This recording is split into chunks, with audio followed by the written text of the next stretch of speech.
Perlu tahu nggak tentang hantavirus?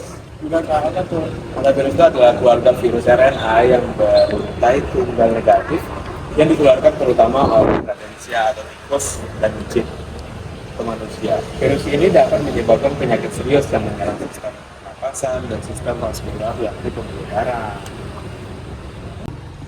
Jenis patogennya itu apa aja ya? Ini jenis patogen itu berdasarkan klasifikasinya itu ada virus itu termasuk ordobumnya Filares, terus familinya itu Hantavirinae dan genus itu Hantavirus. Terus resiko utamanya itu masuk kelompok Rhodesiya tikus yang dengan kondisi sehat.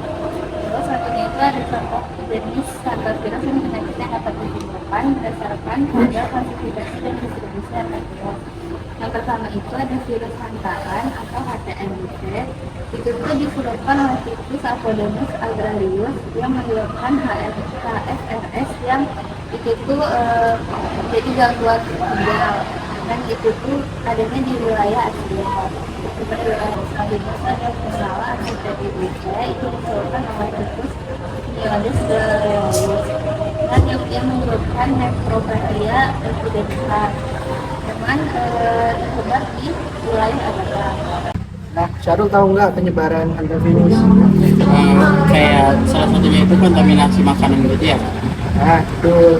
Nah, selain itu juga ada inhalasi aerosol.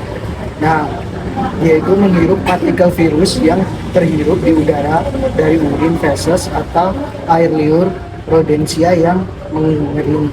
Selanjutnya itu ada kontak langsung dari urin, feses, atau air liur Rhodesiya melalui kulit yang luka atau membran mukosa mata atau hidung dan mulut.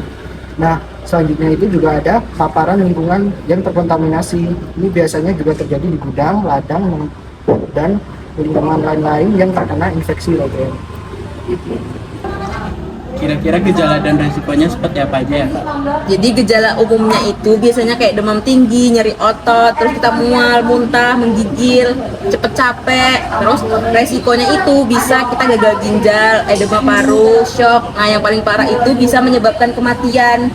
Biasanya itu kelompok beresiko tingginya itu ke petani, terus pekerja hutan, pekerja gudang, tempat-tempat yang sering terkontaminasi oleh si roden ini. Nah, dari gejala dan resiko yang tadi itu, kira-kira cara penanganan yang bisa dilakukan seperti apa ya? Kayak kita tuh mengendalikan populasi tikusnya. Habis itu kalau misalkan ada yang terkena sama urin atau kasus tikusnya itu, jadi kita menggunakan disinfektan.